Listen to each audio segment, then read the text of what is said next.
Okey, bismillahirrahmanirrahim. Assalamualaikum warahmatullahi. Pagi ni saya akan sambung lagi pengajaran saya untuk siri video pengajaran yang seterusnya. So hari ni saya akan bincang dari segi belanjawan. Ha? Dasar fiskal dan belanjawan negara.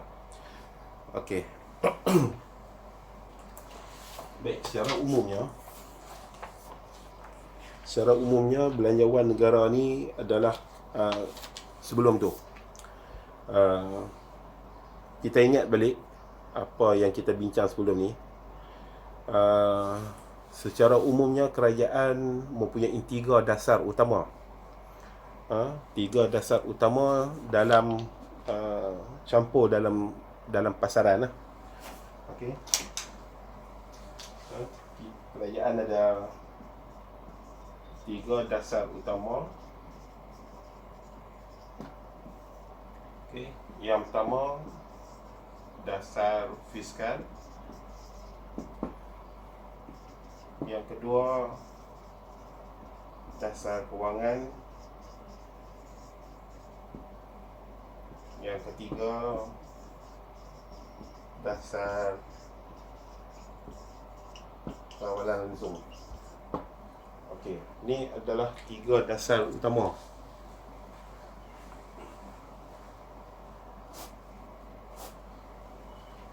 Okey, tiga dasar utama yang kerajaan boleh guna untuk memastikan kerajaan dapat mengatasi apa-apa masalah yang berlaku dalam pasaran. Contohnya berlaku inflasi, berlaku pengangguran. Dan kita ingat balik isu-isu makroekonomi kita. Isu-isu makroekonomi kita, yang pertama, isu utama dia adalah inflasi. Mana-mana negara di dunia pun dia akan bagi penekanan di segi inflasi. Kemudian yang kedua, ingat lagi tak, iaitu isu pengangguran. Kemudian yang ketiga, isu pertumbuhan ekonomi dan juga imbangan pembayaran. So kerajaan boleh guna mana-mana dasar ini atau kesemua dasar ini dalam mengatasi isu-isu makroekonomi. So ini konsep yang kita kena faham lah. So hari ni, oleh kerana kita pun dah kita masih lagi dalam bab 3, iaitu bab keseimbangan pendapatan negara. Okey, tetapi di bahagian yang kita masuk sekarang ni, kita nak masuk bahagian dasar fiskal. Dasar fiskal dan juga belanjawan negara. Okey.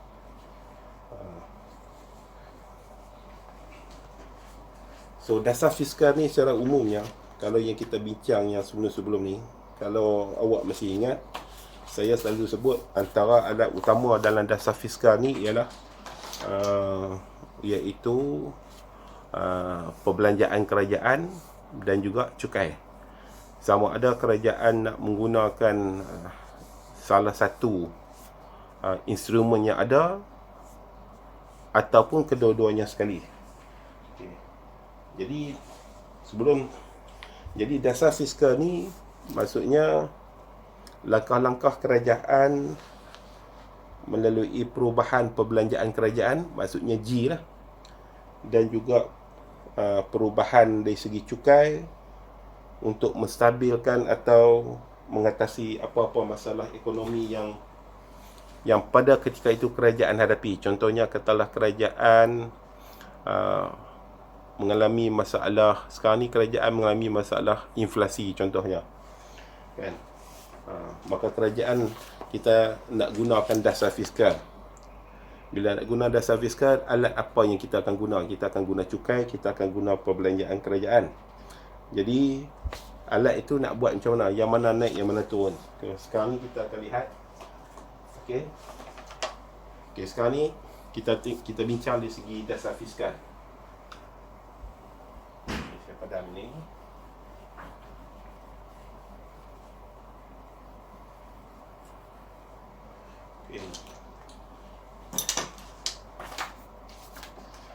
Jadi seperti mana yang saya sebut tadi, okey,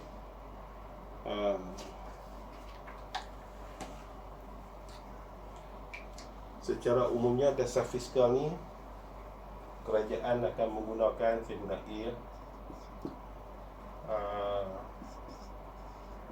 perbelanjaan kerajaan.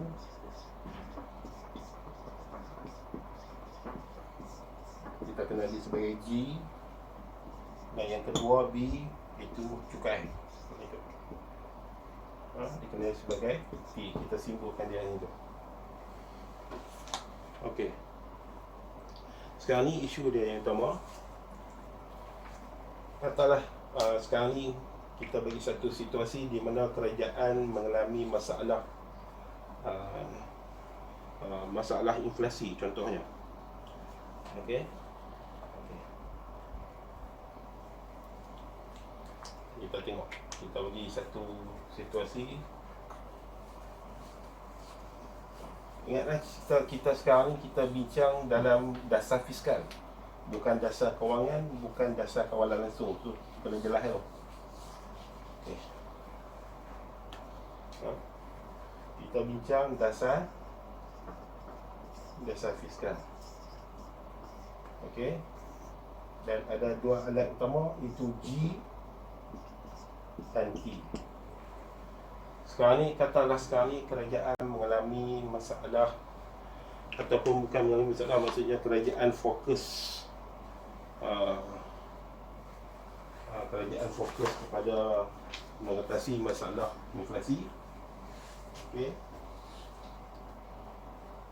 Katalah untuk mengatasi inflasi. Okey. Secara basicnya, inflasi ini maksudnya apa dia? Okey, sekarang ni inflasi ini maksudnya adalah proses kenaikan harga barang secara berterusan. Itu kita tahu.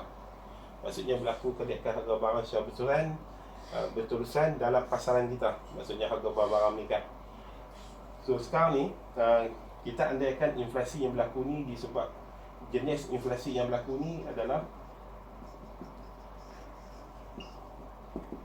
inflasi tarikan permintaan, nama jenis inflasi ini. Okay. Sebenarnya inflasi ini kita akan jenis-jenis inflasi ini kita akan bincang dalam penggal yang ketiga, iaitu kita akan bincang di segi inflasi tarikan permintaan, kita ada inflasi tolakan kos, kita ada inflasi diimport. So yang ni kita akan bincang dengan lebih detail dalam penggal ketiga. Tapi untuk peringkat sekarang ni, awak ambil faham kata inflasi yang berlaku ni disebabkan oleh inflasi tarikan permintaan. Apa maksud inflasi tarikan permintaan? Inflasi yang disebabkan oleh permintaan agregat yang meningkat. Maksudnya berpunca daripada pihak pengguna lah. Maksudnya seolah-olah pengguna isi rumah dan firma ni ada duit di tangan, jadi permintaan agregat meningkat. Jadi dia menyebabkan inflasi. Okay, sekarang ni kita nak lihat dari segi dasar fiskal ni. Bagaimana dasar fiskal ni nak cater masalah inflasi ni. Okay. Oleh kerana kita tahu ada dua alat, dua instrumen utama dalam dasar fiskal yang mana kerajaan boleh guna. Okay, sekarang ni katalah kerajaan nak gunakan cukai dulu. Okay, dalam keadaan inflasi, cukai ni kita naikkan. Cukai kita naikkan. Jangan dalam masa inflasi kita turunkan cukai. Sebab kita tahu cukai formula dia YD sama dengan Y tolak T. Jadi kalau kata kita naikkan cukai, maka YD kita akan berkurangan. Jadi pendapatan boleh guna kita akan berkurangan. Maksudnya pendapatan boleh guna rakyat. Okey.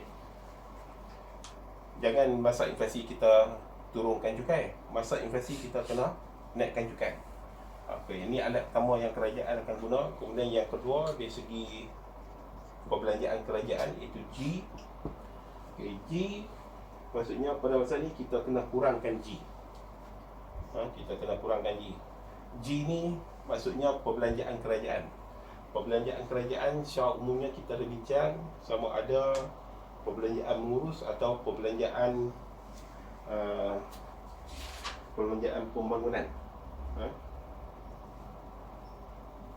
Contohnya kita nak bina hospital ni dalam keadaan ni, kita dalam COVID ni, maksudnya kerajaan kena labur banyak ni wang ni, dalam nak mengurus masalah C19 dalam negara kita ni. Kerajaan banyak menghabiskan perbelanjaan, perbelanjaan mengurus dan juga perbelanjaan pembangunan untuk mengatasi masalah ni. So, jadi berkaitan dengan masalah inflasi ni, kerajaan kita naikkan cukai dan atau maksudnya kalau kerajaan nak guna salah satu boleh, kita naikkan cukai atau kerajaan kurangkan perbelanjaan kerajaan, atau kerajaan menggunakan kedua-duanya sekali pada masa yang sama. Maksudnya pada masa yang sama kerajaan naikkan cukai dan kerajaan turunkan cukai. Okay. Jadi dalam masa inflasi, maksudnya inilah yang kerajaan akan lakukan jika kerajaan menggunakan dasar fiskal. Okey. Dan sebaliknya, bila sebut dan sebaliknya ni, maksudnya masalah pengangguran lah.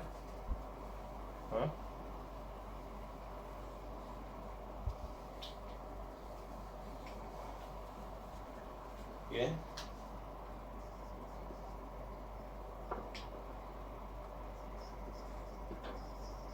Untuk mengatasi masalah pengangguran.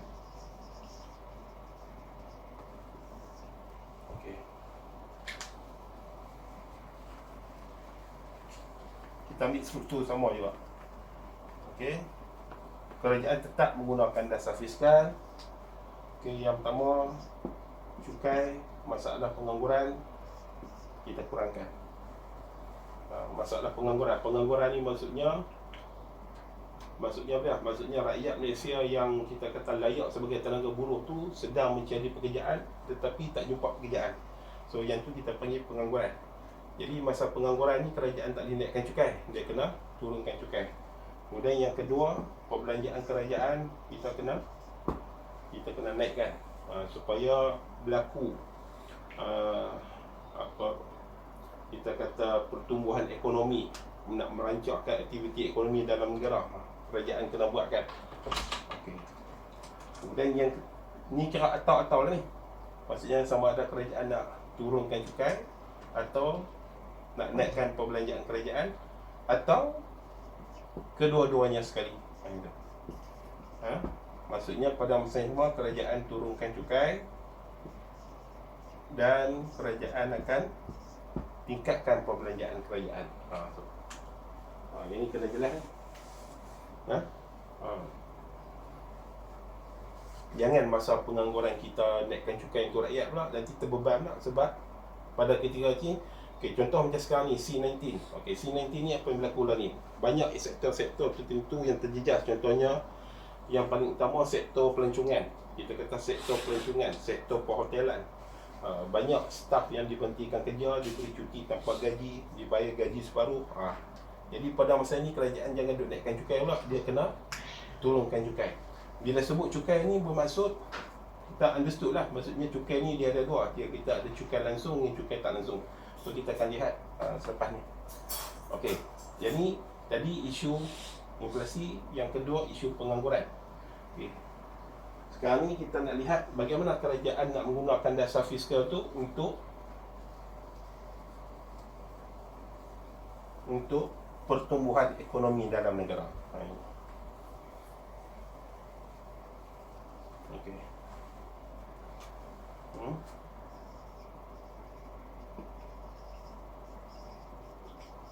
Meningkatkan pertumbuhan ekonomi.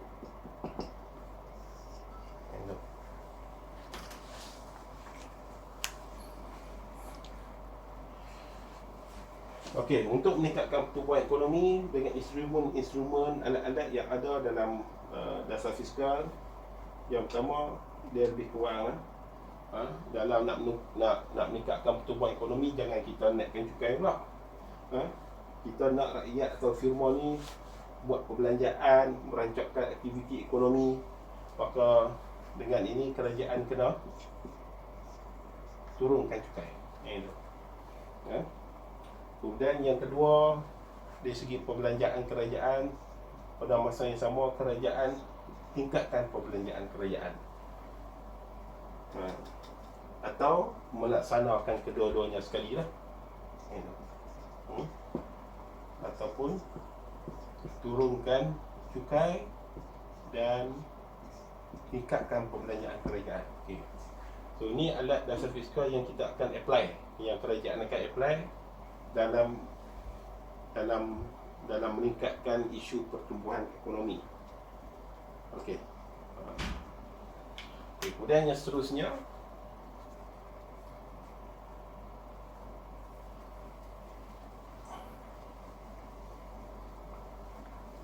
isu yang seterusnya yang kerajaan boleh guna dasar fiskal dalam negara adalah untuk pengagihan kekayaan yang saksama, iaitu dengan kata lain kerajaan cuba nak mengurangkan perbelanjaan kerajaan, mengurangkan jurang kekayaan di antara orang kaya dengan orang miskin. So merapatkan jurang,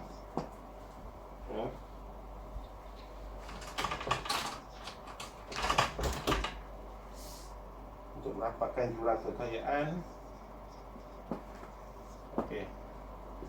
Yang pertama,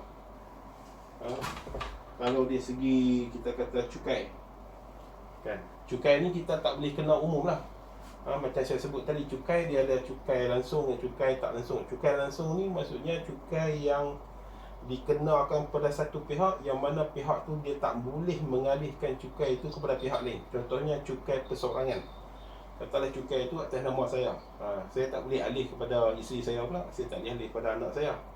Sama juga kan atas cukai syarikat yang kita belajar, jenis-jenis perniagaan dalam negara. Antara entiti yang dikenakan cukai adalah sendian berhad dan berhad. Jadi kalau kena atas nama syarikat ABC sendian berhad, dia kena lah. Dalam kes ni maksudnya kerajaan akan menaikkan cukai, tetapi untuk golongan kaya, dia tak boleh menaikkan cukai sontak, sebab yang ni sekarang ni isu dia sekarang ni nak merapatkan jurang kekayaan. Kemudian yang kedua, bagaimana kerajaan nak merapatkan jurang kekayaan di kalangan rakyat. Kerajaan dengan beri bantuan, subsidi kepada golongan miskin. Contohnya subsidi kepada petani, nelayan. Nelayan ni sebagai subsidi apa? Subsidi petrol lah.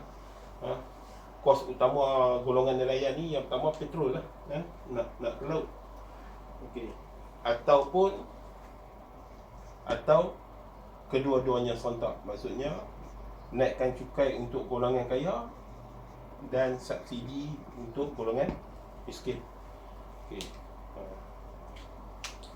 So ni antara kegunaan dasar fiskal yang kerajaan boleh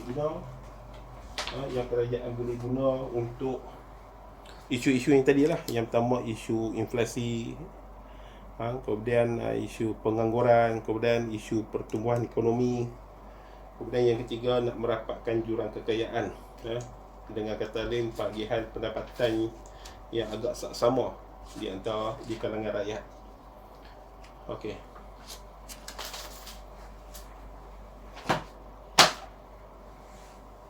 Sekarang ni kita akan lihat dari segi belanjawan.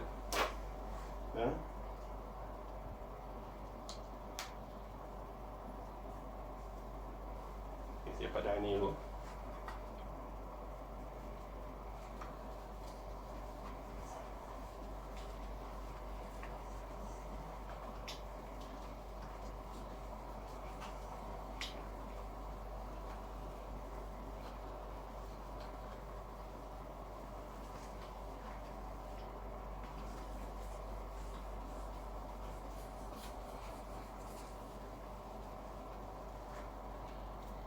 Kita nak tengok apa maksud belanjawan.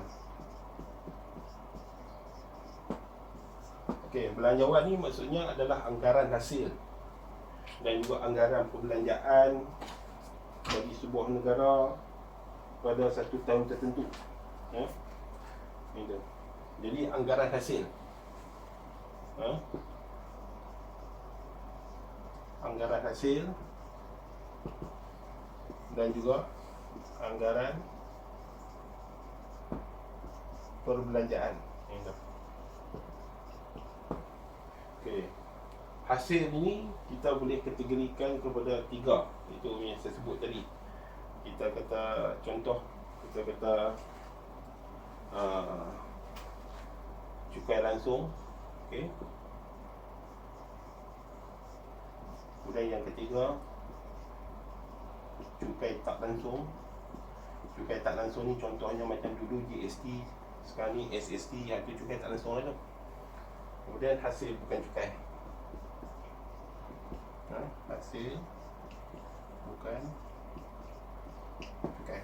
Ada 3 tu.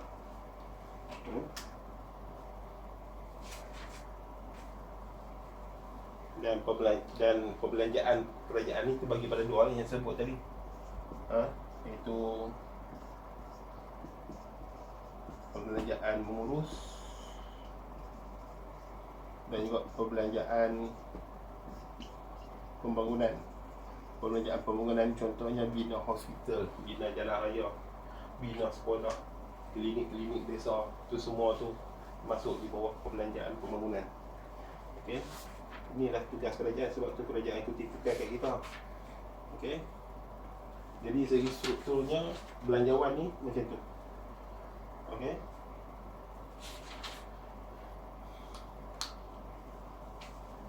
Okey, sebagai contohnya, katalah pada satu tahun tu kerajaan buat satu anggaran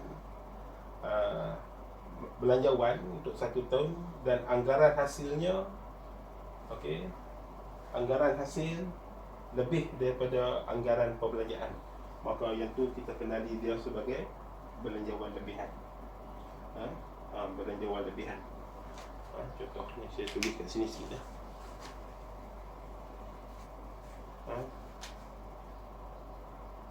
Ya, anggaran hasil lebih besar daripada anggaran perbelanjaan, maka kita kenali dia sebagai belanjawan lebihan. Belanjawan lebihan ni, okey, kerajaan mengamalkan belanjawan lebihan ini untuk mengatasi inflasi tarikan permintaan. Seperti mana yang saya kata tadi, inflasi tarikan permintaan ni adalah masalah puncanya dari segi kenaikan harga akibat daripada permintaan agregat secara berterusan. Maka yang tu dia akan menyebabkan berlaku inflasi. Jadi bagaimana kerajaan nak mengatasi masalah inflasi, maka kita kenali dia sebagai belanjawan lebihan. Dan sebaliknya lah. Dan sebaliknya, jika anggaran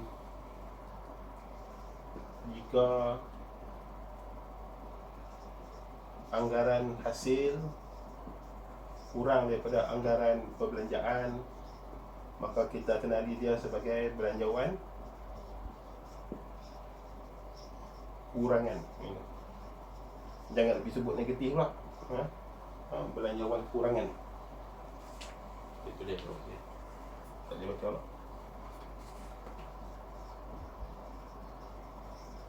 Okey, belanjawan kurangan.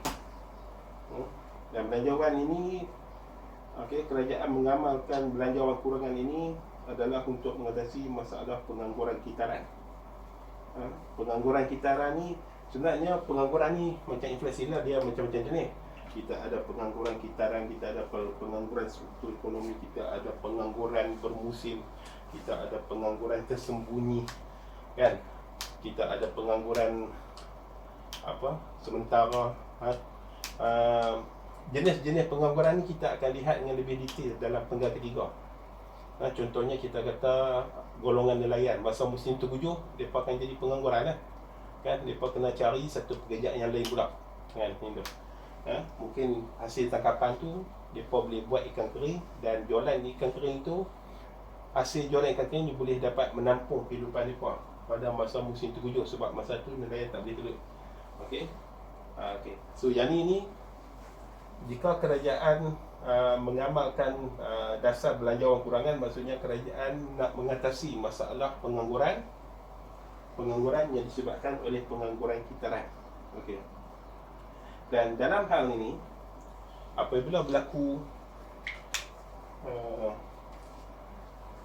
ini saya padang ini ya, bagi jelas sikit.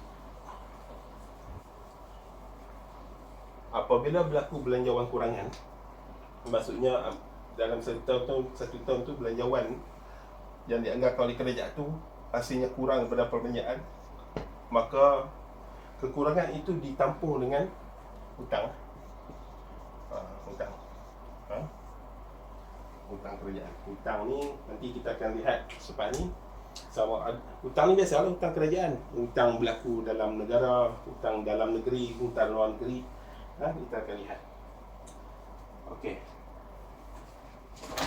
Sekarang ni saya fokus kepada belanjawan kurangan. Saya fokus kat sini dulu belanjawan kurangan. Okay. Saya padang yang ni dulu. Kita akan lihat dari segi agak lebih detail lah apa yang dimaksudkan dengan belanjawan kurangan. Kita dah tahu dah maksudnya, dan dari segi kegunaan-kegunaan yang lain lah. Okey.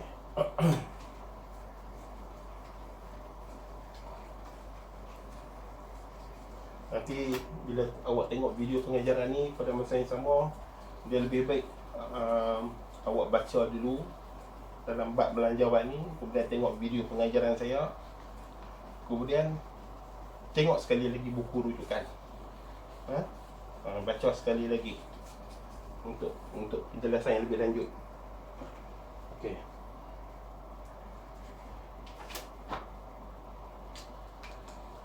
Okey. Belanjawan kurangan. Okey, belanjawan kurangan ni akibat daripada anggaran perbelanjaan lebih daripada anggaran hasil. Jadi yang saya kata tadi, apabila berlaku kurangan ni, funding dia nak ambil daripada mana? Yang saya kata tadi berlaku hutang kan. Jadi maksudnya sumber pembiayaan tu, funding tu, kerajaan nak cari punca mana nak tanggung kekurangan tu. Okey. Yang pertama kita akan lihat, kita boleh pecah pada 3 lah secara umumnya.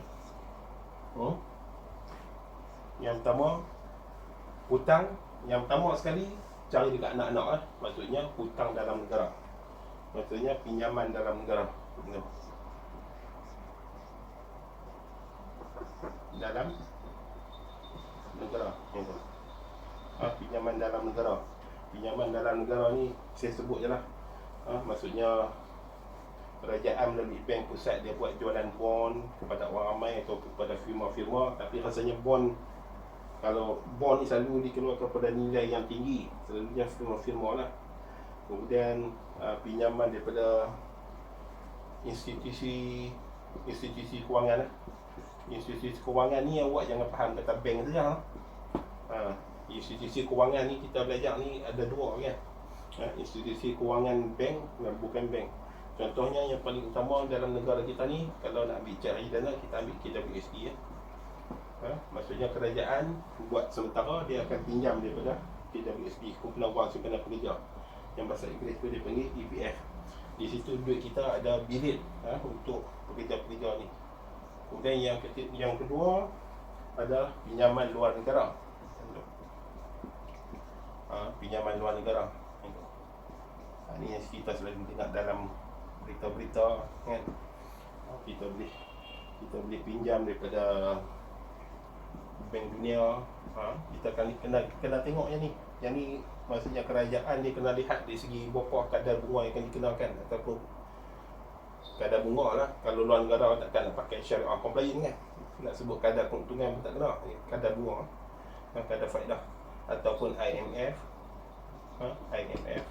International Monetary Fund, ada tabung kewangan antarabangsa, ataupun kerajaan pinjam daripada negara-negara yang lain. Negara-negara yang maju lah. Negara-negara yang maju. Contohnya Malaysia pinjam daripada Amerika Syarikat ke, Malaysia pinjam daripada Japan ke. Ha? Okey. Okay. Yang ketiga, jualan aset. Ha? Jualan aset yang milik kerajaan. Jualan aset-aset kerajaan. Contohnya kita jual syarikat ke. Kita jual syarikat, maksudnya syarikat yang kerajaan tu kita privatize, kita swastakan, kita terbit share, maka kerajaan akan dapat duit. Ataupun kita jual kepada syarikat-syarikat pelabur-pelabur yang luar daripada negara. Dan juga kita boleh jual aset-aset yang nyata, contohnya jual bangunan, jual tanah. Kemudian inilah kita kata sumber pembiayaan yang kerajaan boleh guna, boleh carilah jika berlaku belanjawan kurangan dalam negara. Dan saya rasa dalam tempoh sekarang ni, dalam COVID-19 ni yang berlaku ni, dengan bantuan daripada pihak kerajaan, perbelanjaan mengurus dan pembangunan untuk cater masalah pesakit-pesakit ni, saya rasa memang inilah puncannya. Dan kalau kita lihat di segi data belanjawan negara tahun 2009, 2010, 2011, 2012, sumber daripada laporan ekonomi ni, belanjawan negara kita ni memang kita kata kerajaan melaksanakan dasar belanjawan kurangan ataupun defisit. Lupa sebut defisit. Itu. Jangan sebut negatif. Okey, negatif itu pasal matematiknya. Okey, jadi secara umumnya inilah yang berkaitan tentang dasar fiskal dan juga belanjawan negara. Okey. Jadi saya nak sentuh sikit berkaitan tentang cukai. Berkaitan tentang cukai. Okey, secara ringkas je lah. Tapi benda ni saya selalu sebut dalam kelas kan. So yang ni awak salin semua ni. Okey, awak snapshot lah. Dan nanti awak rujuk pun. Saya padam dulu.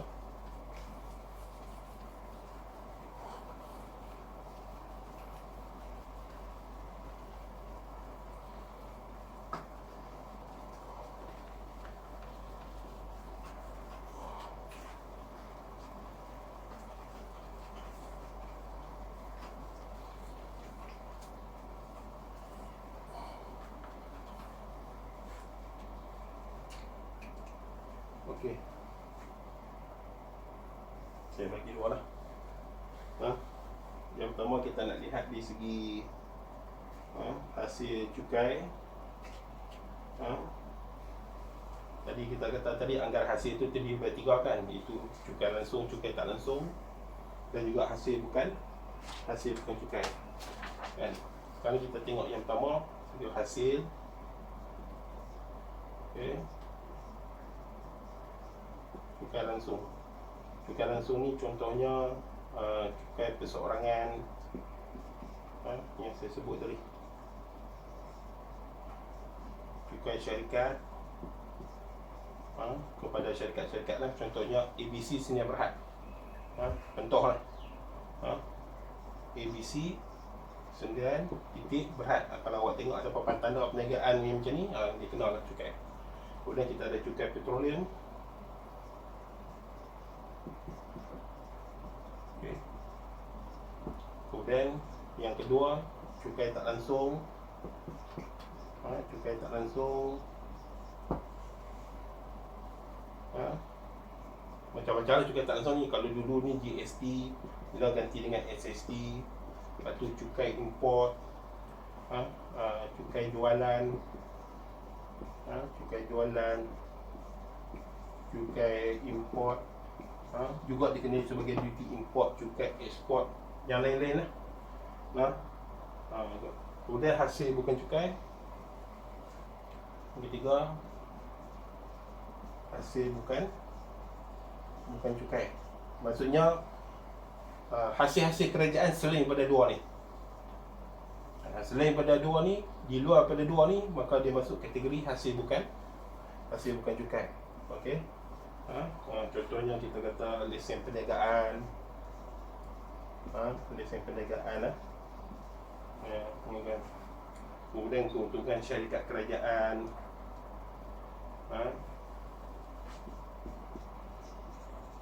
keuntungan syarikat-syarikat milik kerajaan. Okey, itu contoh. Saya bagi dua contoh. So, ni adalah 3 jenis hasil yang ada dalam belanjawan negara. Okey, jadi saya rasa setakat ni dulu pembincangan saya berkaitan tentang dasar fiskal dan juga belanjawan. Dan belanjawan terdiri daripada belanjawan lebihan dan juga belanjawan kurangan seperti yang kita bincang tadi. Okey, jadi saya rasa setakat ni dulu. Nanti seterusnya saya akan masuk bab yang seterusnya, iaitu berkaitan tentang lompang inflasi dan juga lompang deflasi. Okey, sekian. Assalamualaikum warahmatullahi wabarakatuh.